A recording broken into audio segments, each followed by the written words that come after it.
Niki Bibiliya yigisha ku bijyaniranye n'uburakari? Iyo niyo nsanganyamatsiko yacu y'uyu munsi. Niki Bibiliya yigisha ku bijyaniranye n'uburakari?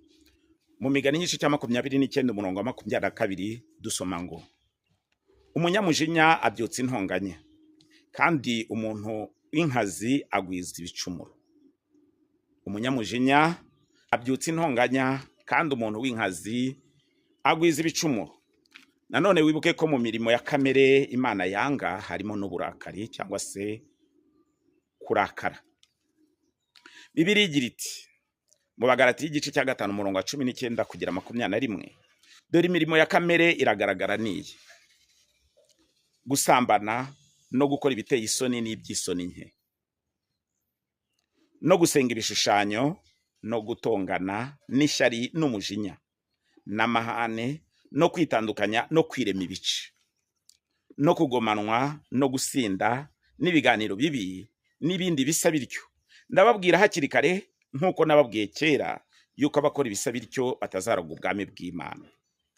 Reka turebere hamwe ibyadufasha gutsinda kamere y'uburakari. Tugiye kureba ingingo eshatu zadufasha gutsinda uburakari, kamere y'uburakari. Iya mbere igira iti ese niko buri gihe kurakara biba ari bibi? Iya kabiri igira iti ni ryari kurakara biba bidakwiriye? Iya gatatu igasoza igira iti niki cyadufasha gutegeka uburakari? Ingingo yacu ya mbere igira iti ese niko buri gihe kurakara aba ari bibi? Igisubizo ni oya rwose. Hari igihe umuntu aba afite impamvu zo kurakara. Urugero, umugabo w'indahemuka witwa Nehemiya yararakaye cyane igihe yamenyaga ko bamwe muri bagenzi be bakandamizwaga cyane. Tubisanga muri Nehemiya igice cyaho cya 5 umurongo waho wa 6 dusoma ngo numvise kwitotomba kwabo n'amaganya yabo ndarakara cyane. Byumvikana ko na bamwe mu bagaragu b'Imana bajya barakara. Nanone Imana yo nyiri gutanga ihumure risaga nayo ubwayo igirakara. Urugero, igihe Abisirayeli ba kera bateraga Uwiteka Imana yacu umugongo bagasenga imana zitari iz'ibinyoma, Uwiteka yararakaye cyane. Ingaruka zabaye izihe?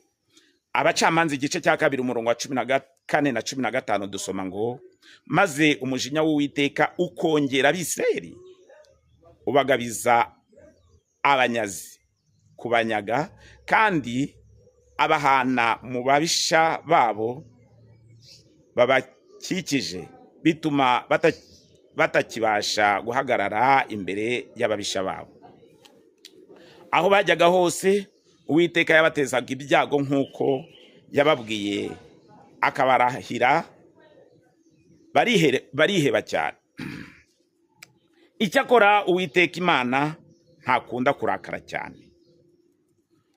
Kuva igice cyaho cya 34 umurongo wa 6 dusoma ngo Uwiteka anyura imbere ye arivuga ati Uwiteka Imana y'ibambe n'imbabazi itinda kurakara, ifite kugira neza kwinshi n'umurava mwinshi. Byumvikana ko Uwiteka atinda kurakara.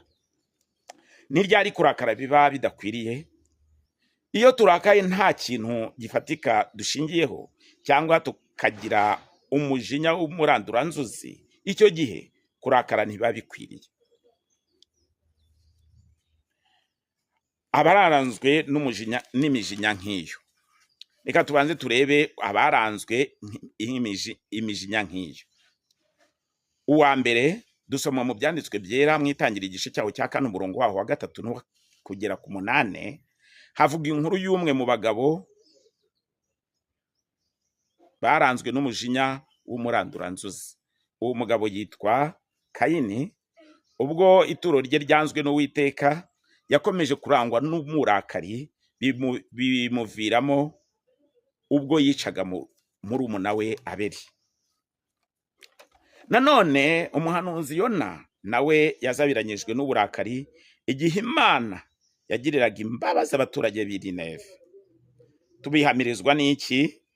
Muri Yona igice cyaho cya 4 umurongo waho wa 1 turagera dusimbuke turebe umurongo igice cyaho cya 4 umurongo waho wa 11 dusoma ngo njyewe se sinari nkwiriye kubabazwa n'Nineve, uwo murwa munini urimo abantu agahumbi n'inzove ebyiri basaga batazi gutandukanya indyo n'imoso, hakabamo n'amatungo menshi. Ubwo ni Yona wabwirwaga icyo gihe. Nanone Yona yaje kubabazwa nuko abaturage b'Nineve baretse bigaruye, mu yandi magambo bigaruye bagakora ibyemewe n'Uwiteka, nubwo bagaga n'Uwiteka, Uwiteka ngo azakoreka kubateza ibyago. Urabisanga mu gitabo cya Yona igice cyaho cya 3 umurongo waho wa 10. Byumvikana ko Uwiteka rimwe na rimwe atinda kurakara kubw'impamvu zo kurengera abe, kuko umujinya we atinda kurakara. Izo ni ingero nkeya zigaragaza ko umujinya w'abantu udashoboza gukiranuka kw'Imana. Kwa kundi twabonye ukuntu uyu mugaragu uyu muntu bita Kayini yaje kwica murumuna wa Abeli, bikomotse ku bw'uko yahembereye uburakari busaze. Turebye ukuntu uyu Yona atanejejwe nuko ab'Nineve baje kugira guhindukirira Uwiteka, baza gukora ibishimwa nawe, Uwiteka akababarira. Nyuma yaho izi ni ingero nkeya zigaragaza ko umujinya w'abantu udasohoza gukiranuka kw'Imana. Turabisanga muri Yakobo igice cyaho cya 1 umurongo waho wa 20. Ni iki kidufasha gutegeka uburakari? Ni naho dusoreza. Zirikana ko kudategeka uburakari bizateza akaga. Hari abantu batekereza ko kurakara ari ikimenyetso kigaragaza intege nke cyangwa se imbaraga zabo. Icyo batazi nuko umuntu udashobora gutegeka uburakari bwe aba ari umunyantege nke. Umuntu udashobora gutegeka uburakari bwe ni umunyantege nke. Tubisanga mu Migani igice cyaho cya 25 umurongo waho wa 28 dusoma ngo umuntu utitangira mu mutima ameze nk'umudugudu usenyutse utagira inkike. Nanone ibyanditswe bikomeza bigira biti mu Migani igice cyaho cya 11 umurongo waho 29 hagira mu Migani igice cya 14 umurongo wa 29 dusoma ngo utihutira kurakara aba afite ubwenge bwinshi, ariko uwihutira kurakara akuza ubupfu. Jya utegeka uburakari mbere yo gukora ikintu kizatuma wicuza. Mu Migani igice cya 17 umurongo wa 14 dusoma ngo Imigani igice cya 17 umurongo wa 14 hagira hati itangira ry'intonganya ni nk'ugomoroye amazi, nuko reka impaka zitarabyara intonganya. Dusoze tuvuga ngo iki? Dusoze nubwo kurakara byemewe rimwe na rimwe, nubwo kurakara bishobora kuba ari umuco ugenga abantu badatunganye, cyangwa se bijyaniranye no gusohoza ibyaseze cyangwa se gusohoza ibyanditswe, twasoza tuvuga ko kurakara birimo rutangira ari by'agaciro.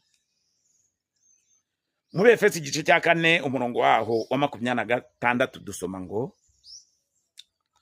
nimurakara ntimugakora icyaha, izuba ntirikarenge mu kirakari. Nimurakara ntimugakora icyaha, izuba ntirikarenge mu kirakari. Ijambo ry'Imana mwaganirizwaga n'umuvandimwe cyangwa se umuvugabutumwa Mugwaneza Ernest mu kiganiro cyagiraga kiti Bibiliya ivuga iki ku bijyaniranye no kurakara? Bibiliya ivuga iki ku bijyanye